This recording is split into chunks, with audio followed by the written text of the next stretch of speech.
dear beloved, Boss Mike Cervera.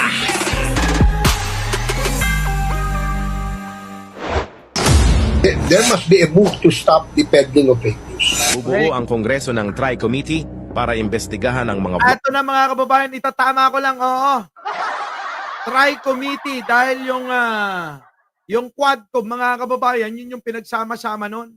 Ang inimbestigahan, mga kababayan, si Sara, si Digong, yung mga EJK, yung mga budget na nawala, mga ganon. Ito naman, iba, Tricom naman, mga kababayan, na mag-iimbestiga. Abangan natin to at masaya to dahil, mga kababayan, haharap yung mga DDS dito. Oo, balita ko, yung iba kasi kinakabahan na rito eh. Kinakabahan na sila sa mga itatanong sa kanila dahil binigyan na sila ng paanyaya. Ang dagsan gasat lang, mga kababayan, yung sa akin, di ko pa natatanggap. Ibig sabihin siguro, wag yan si Mike Cervera. Hindi tayo mananalo dyan. Oo, magaling mga twiran. Totoo naman eh, hindi naman tayo gumawa ng fake news eh. Sila lang naman ang magaling gumawa eh. Bakit tayo papatawag kung wala naman tayong ginawang fake news? Ano? Eto na. At isa pa. Paalala lang. Attorney yung mga bata mo, yung mga aso mo. Alam mo kung sinong attorney tinutukoy. Alam nyo kung sinong attorney tinutukoy ko rito. Minsan nagkasama-sama tayo sa isang laban. Naggamitan ng mga content. Okay lang yan. Pero yung bigla na lang mangangagat, yung mga aso mo na yan, baka naman pwedeng pagsabihan. Huwag kayong masaktan sa mga sinasabi namin. Kung kayo'y nag-iiba na at ayaw nyo yung ginagawa naming pagbubuko kay Digong. Dahil kayo'y nagtatago, nagpapanggap na nasa gitna. Pero ang totoo, ang idol nyo, si Digong. Diba? Eto na, mga kababayan. Pasok! There must be a move to stop the peddling of fake news. bubuo ang Kongreso ng Tri-Committee para imbestigahan ang mga vloggers na nagpapakalat ng fake news. Kasama sa tututukan ng mga DDS vloggers tulad nila Maharlika. Nako, Maharlika! Eto si Crisette. Isa pa to, mga kababayan. Crisette Chu, Coach Oli, Talaga? Kasama to? Oo, sama nyo. Dapat pati sa kulungan. Yung magkapatid na yan. Naku, dami pala neto. Ulitin ko nga. Wait lang. Ito na. There must be a move to stop the peddling of fake news. bubuo ang Kongreso ng Tri-Committee para imbestigahan ang mga vloggers na nagpapakalat ng fake news. Kasama sa tututukan ng mga DDS vloggers tulad nila Maharlika, Crisette Chu, Coach Oli, banat bay na madalas iniuugnay sa kontrobersyal na maling impormasyon. Ayon sa mga mambabatas, panahon na para panagutin ang mga sangkot sa pagpapalaganap ng kasinungalingan online. Tapos na ang maliligayang araw ng mga bayarang vloggers. Sa panahon ng katotohanan, walang ligtas ang mga tagapagkalat ng kasinungalingan. Correct. Goodbye, DDS trolls. Naku! Nakita nyo yung pagmumukha ni Digong na yon? Yan yung mahal na mahal ng mga gunggong. Tignan nyo mga kababayan. Nakita nyo yung pagmumukha na yan? Yan ho yung mukha ni Digong. Ang idol ng mga gunggong. Ayan, kita nyo, mukha pa lang.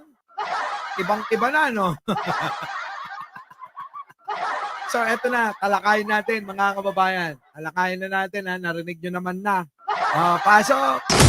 There must be a move to stop the peddling of fake news. Dapat lang gumawa kayo ng kaparaanan para matigil ng paggawa ng kasinungalingan. Kasinungalingan! Diba? Yang paggawa ng kasinungalingan ay dapat nang wakasan sa pamamagitan ng tulong ng Kamara at Tricom na bunuo na yan. Nang sa ganon, matigil na at magkaroon na ng kapayapaan sa social media. Tandaan nyo, kung walang mga fake news na ganyan, wala kaming magtatanggol at magsasabi ng totoo. Dahil, mga kababayan, silang mga nauna rito. Nagpakalat sila ng kung ano-ano para siraan ang gobyerno, mismong si Pangulo, ang kanyang may bahay at First Lady ng bansang ito, isama mo na ang First Lady, maging si Sandro. Ganyan po ang ginagawa ng mga yan. Na hindi na ho ito katanggap-tanggap sa ating mga Pilipino. Ang nakakahiya po rito kasi, sa ginagawa nila, tayo ho mismo, tayong mga Pilipino, nakakahiya. Lalong-lalo na't pinupulot na ng taga-ibang bansa yung mga nangyayari dito sa ating bansang sinilangan. Dito ba? Nakakahiya na ho tayo. Baka naman, oo, sa pamamagitan netong binuo na komite na to, ay mawakasan na. At sila na may matauhan. Kung sino man ang mga nag-uutos at kung sino man ang mga nagbabayad dyan. Kung meron man. Diba, mga kababayan? Eto na. Bubuo ang Kongreso ng Tri-Committee para imbestigahan ang mga vloggers na nagpapakalat ng fake news. Ayan, yung mga nagpapakalat ng fake news, alam na alam nyo, kilalang kilala nyo yung mga yan. Diba? Arnold Tulfo, alam na alam mo yan kung sino sila. Kasama sa tututukan ng mga DDS vloggers tulad nila Maharlika, Ayan, naku, Maharlika. Napakarami, lahat na lang ng balita niyang fake news yan. Lahat ng balita, wala pang napatotohanan. Ako ay nagtataka bakit may naniniwala pa dyan. Dahil ang mga balita niya, mga kababayan, ni minsan wala pang naging totoo dyan. Naglabas sila ng video. Sinalsal yung mayroon daw video na nagdodroga si Pangulo. Kita nyo kung paano pambababoy ginawa sa inyo? Yung mga DDS, binaboy kayo neto. Pinaniwala kayo sa isang katwiran, sa isang adhikain, sa isang hangarin na mapabagsak si Pangulo sa pamamagitan ng peking video na napakatagal nilang nilabas kung hindi pa kami dumating. At sinabing peke yung sinasabi niyan. Diba? Niloko na kayo, naniniwala pa rin kayo. Sa bagay, ganun talaga. Kapag kapwa mo loko-loko, yun din maniniwala sa'yo. Maharlika, Crisette Chu, Coach Ito naman, si Crisette Chu, isa rin to. Ito yung nai-issue daw, mga kababayan, na binayaran daw, di umano, ng isang resort. Kaya eto, hindi na natutulog. Puro na lang paninira ang ginagawa sa mga mga kababayan. Sa gobyerno, kay Pangulo lalo. Sino pa? Chu, Coach Oli, Banat Bain, Yan, yung magkapatid na yan. Hindi lang siya magkamukha yan. At pareha sila ng ginagawa niyan. Manira na manira sa gobyerno. Kita nyo, pinagbigyan naman sila nung panahon ni Digunyo. Sila lang, mga kababayan, na may karapatang magsalita nun. Napansin nyo bang may mga vlogger noon na kumukontra kay Pangulong Digong nila? Wala, mga kababayan. Bakit? Ako ang aking dahilan. Ewan ko sa iba. Ang aking dahilan, mga kababayan, hinalal nyo naman eh. Di magdusa kayo. Diba? Basta ako nirespeto ko dahil hinalal nyo na Pangulo si Digunyo. Tama naman, di ba? Dahil hinalal nyo ninyo eh. Nahalal ninyo, binoto ninyo. Respeto natin yan. Yun din ang hinahanap ko ngayon sa mga yan. Bakit hindi nila mairespeto si Pangulo na hinalal na mayoryang Pilipino at ngayon siya yung naging Pangulo, bakit di kayo tumahimik? Okay lang sana bumatikos, walang problema, ulitin ko lang. Ang pagbatikos, normal lang yan. Walang problema dyan. Pero yung gagawa ka na ng kasiraan na gawa-gawa nyo lang, ay hindi tayo magkakasundo dyan. Bakit kanyo? Mga kababayan, totoo naman eh. Puro paninira lang ginagawa nila. Wala lahat katotohanan. Ang source nila, si Digong lang. Ano ba ang pinaratang ni Digong? Adik daw si Pangulo. Pero may ebidensya ba? Wala. Wala silang maipakita. Kaya napilitang gumawa ng kahit peking video na lang. Diba mga kababayan? So ano paniniwalaan pa natin sa kanila? Kung lagi na lang ganyan ang ginagawa nila. Sasalsal ng mga kanilang mga propaganda, ng mga issue, paninira. Pero ang ending, wala naman palang ebidensya. Yung pinakabago na biglang nanahimik si Digunyo, nagpakita ng draft na kung saang basurahan galing. Parang pinagbalutan pa nga ng tinapa sa amin. Diba? O tapos biglang nawala si Digong. Pero, sinalsal ng mga to. Binalita ng binalita at binanat ng binanat hanggang pati yung mga bobo naniwala sa propaganda na yon. Ulitin ko, kung ano narinig kay Digong, yun ang lumalabas sa mga bibig ng mga yan. Diba? Yan ang nangyari. Tuloy. Na madalas iniuugnay sa kontrobersyal na maling impormasyon. Ayon sa mga mambabatas, panahon na para panagutin ang mga sangkot. Yan ang maganda dyan. Panagutin ninyo para masampulan. At isama nyo na yung mga channel na yan. Na dapat hindi na magtuloy-tuloy dahil yung mga yan, yung mga channel na mga ginawa ng mga yan, at pinapanood ng mga eng-eng na yan, dapat mawakasan din.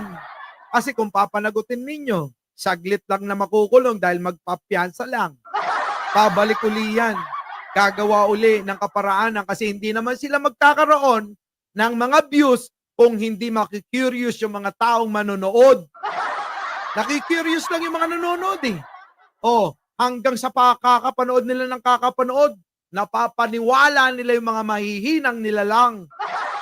Ganun ho ang kalakaran. Diba? Alam nyo na. Tuloy. Sa pagpapalaganap ng kasinungalingan online.